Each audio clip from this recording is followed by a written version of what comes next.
সম্মানিত দিনী ভাই বোন, বলছিলাম আমার কারণে দুটি জিনিস ত্যাগ করেছে, প্রবৃত্তি আর খাদ্য, যার কারণে আমি তাকে জান্নাত দিয়ে দিব, নিজে হাতে জান্নাত দিয়ে দেব। প্রবৃত্তি ত্যাগ করা খুব কঠিন জিনিস, প্রবৃত্তি ত্যাগ করা খুব কঠিন জিনিস। টাকার নিচে প্যান্ট পরে যারা প্রবৃত্তিকে মানে তারা, দাড়ি চাঁচে যারা প্রবৃত্তিকে মানে তারা। আপনারা দাড়ি চেঁচে এই কাজটা জানি করেন না, ওটা মেয়ে মানুষের মতো হয়ে যায়। দাড়ি থাকবে একটা পুরুষের পরিচয় থাকবে, আর দাড়ি থাকলে পুরুষত্ব শক্তি ভালো থাকে, এর একটা মর্যাদা মান আছে। দোকানে বসে আড্ডা পিটে যারা প্রবৃত্তিকে মানে তারা, দাঙ্গাবাজি করে যারা, যাদের বিচার দেরিতে হবে, জালেমের বিচার দেরিতে হবে, দাঙ্গাবাজি করে যারা, দলীয় দাপট দেখায় যারা, অর্থের ক্ষমতা দেখিয়ে মানুষকে অপমান করে যারা, অসহায় মানুষকে কাঁদায় যারা, তাদের বিচার পরে হবে, তারাই জালেম। যারা ওসর জাকাত দেয় না, ফকিরের টাকা মেরে খায়, ও জালেম। কোটি টাকা নিজে উপার্জনের বিচার শেষ হয়ে যাবে, তখন জালেমদের বিচার হবে। বিচারের মাঠে থাকতে থাকতে সময় পার হয়ে যাবে। যারা সুদ খায় তারাও জালেম, ওদের বিচার দেরিতে হবে, ওদেরকে রক্তের নদীতে ফেলে দেওয়া হবে, আর পাশ থেকে পাথর মেরে মেরে তার মুখকে ভেঙে চৌচির করা হবে। যতদিন পর্যন্ত মানুষের বিচার শেষ না হচ্ছে, ততদিন পর্যন্ত ওকে রক্তের নদীতে ফেলে রেখে তার মুখের উপরে পাথর দিয়ে মেরে মেরে তাকে শাস্তি দেওয়া হবে। আর দুনিয়াবি ব্যাপারে বলেছেন, কেউ যদি 1 টাকা সুদ খায়, 36 বার জেনা করে যত পাপ হবে, 1 টাকা সুদ খেলে তার চেয়ে বেশি পাপ হবে। তিনি বলেছেন সুদের পাপের 17টি ভাগ আছে, ছোট ভাগ হলো মার সাথে জেনা করলে যেমন পাপ হয়। তিনি বলেছেন সুদের ফলাফল নিঃস্ব, যারা সুদ খায় তাকে একদিন ভিক্ষা করে খেতেই হবে, ও খাক আর তার ছেলে খাক, সুদের ফলাফল নিঃস্ব, একদিন না একদিন তাকে ফকির হতেই হবে, আজ হোক আর কাল হোক। খুব ঘৃণিত পাপ হলো সুদ খাওয়া। এই ছেলে, তুমি বা তোমার বাপ বা তোমার মা যদি কিস্তিতে নাম দিয়ে থাকে, তাহলে আজ থেকে যেন আর কিস্তির নাম কেটে দেয়, যেন এখানে না থাকে। ভিক্ষা করে খেতে রাজি আছি বেটা, ভিক্ষা করা ভালো কাজ নয়, তবে জায়েজ। চকলেট বিক্রি করে খেতে রাজি আছি, কলা বিক্রি করে খেতে রাজি আছি, ভিক্ষা করে খাবো কেন আব্দুর রাজাক সাহেব? ব্যবসা করে খাবো। আমিও তাই বলছি, তুমি লোন নিয়ে ব্যবসা করো না। যারা লোন নিয়েছে তাদের জানাজা হবে না।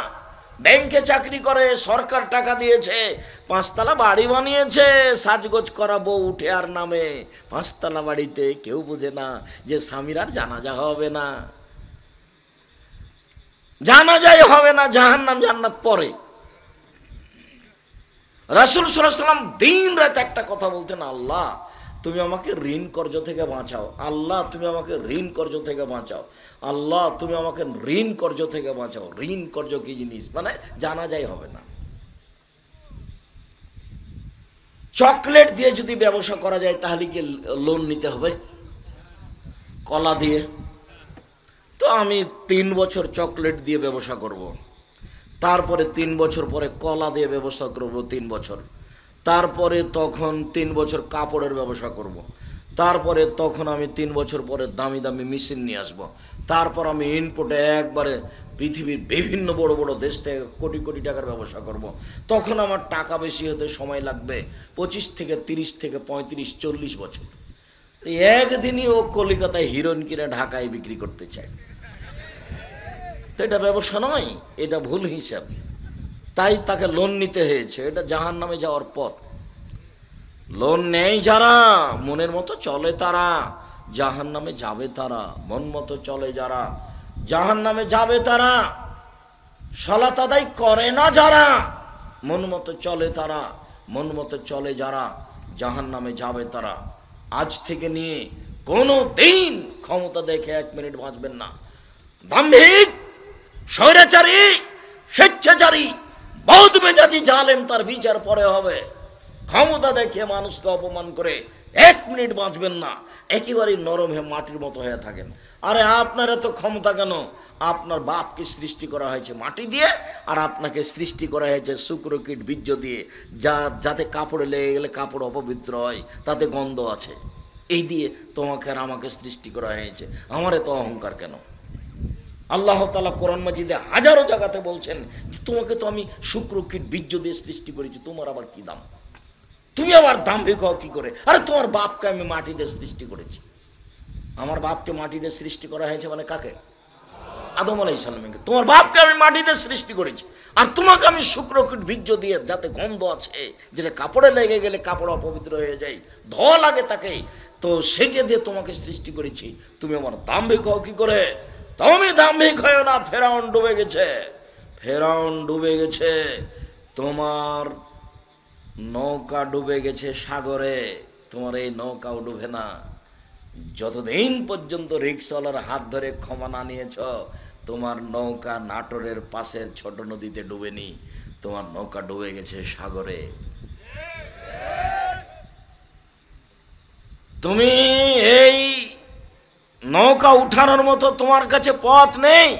প্রত্যেকটা মানুষের হাত ধরে ক্ষমা নিতে হবে, তাছাড়া এই জুলুমবাজির ফলাফল তাহাজ্জুদ পড়ে পাওয়া যাবে না।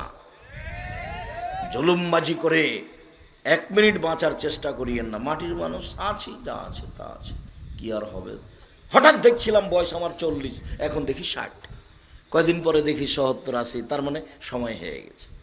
তো এইটুকু জীবন নিয়ে এমন কিছু করলেন কেন? সম্মানিত দিনী ভাই বোন, বলছিলাম ইবাদতের জগতে সবচেয়ে দামি ইবাদত সিয়াম, যার বিনিময় আল্লাহ তাআলা নিজে হাতে দিবেন। যদিও ইবাদতের জগতে ভিন্ন ধরনের ইবাদত হলো সালাত। কেন? সালাত এমন একটি ইবাদত যার উপরে নির্ভর করে অন্যান্য ইবাদত। আমি বুঝলাম যে সিয়াম সবচেয়ে দামি ইবাদত, এ কথাই ঠিক, কিন্তু যদি সালাত না থাকে, নামাজ না থাকে, তাহলে সিয়ামের ইবাদতটাকে আল্লাহ কি করবেন? কেটে দিবেন, ওটা বাতিল, ওটা কিছু হলো না। ইবাদতের জগতে সবচেয়ে শক্তিশালী, ক্ষমতাধর, পাওয়ারফুল ইবাদত হলো দান। দান একেবারেই ভিন্ন। সব ইবাদত আপনার শুধু নিজের উপকার করে, সালাত আপনার নিজের উপকার করে, সিয়াম আপনার নিজের উপকার করে, সুবহানাল্লাহ, তাসবিহ, তাহলিল, জিকির, আজকার আপনার নিজের উপকার করে, কোরআন মাজিদ তেলাওয়াত আপনার নিজের উপকার করে। কিন্তু দান আপনার উপকারের সাথে সাথে আরেকজনের উপরে চলে গেছে। আপনার মায়ের কবরের শাস্তি বন্ধ হয়ে গেছে। আপনি আপনার মায়ের নামে দান করলেন, নেকি আপনারও হলো, কবরের সাথে ওইদিকে বন্ধ হয়ে গেল। আপনি গোপনে দান করলেন, আপনার নেকি হলো, ওইদিকে আল্লাহর রাগ মিটে গেছে। আল্লাহ তোমাকে জাহান্নামে দেওয়ার জন্য হিসাব রেখেছিলেন, দান করেছেন, তখন আল্লাহ বলছেন ঠিক আছে, যাও যাও, আমি নরম হয়ে গেছি। রাসূল সাল্লাল্লাহু আলাইহি ওয়াসাল্লাম বলছেন দান মানুষের পাপকে মিটিয়ে দেয়, পানি যেমন আগুনকে নিভিয়ে দেয়, ওটা ভিন্ন জিনিস। রাসূল সাল্লাল্লাহু আলাইহি ওয়াসাল্লাম বলছেন আস-সাদকাতু বুরহান, দান হলো দলিল। দলিল, এই জমি আমার প্রমাণ, এই যে দলিল, এই বাড়ি আমার প্রমাণ, এই যে দলিল।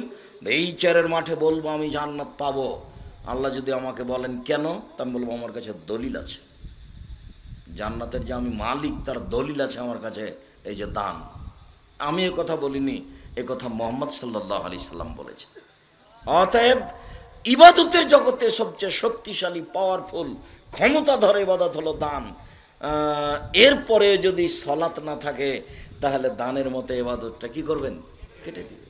ওই এক ভিন্ন ইবাদত, কারোর সাথে মিল নাই ওর। সালাতের সাথে কোনো ইবাদতের মিল নাই, মানে একটাও টিকবে না। ফকিরকে ভিক্ষে দিলেন, ফকিরকে একটা ভালো কাজ,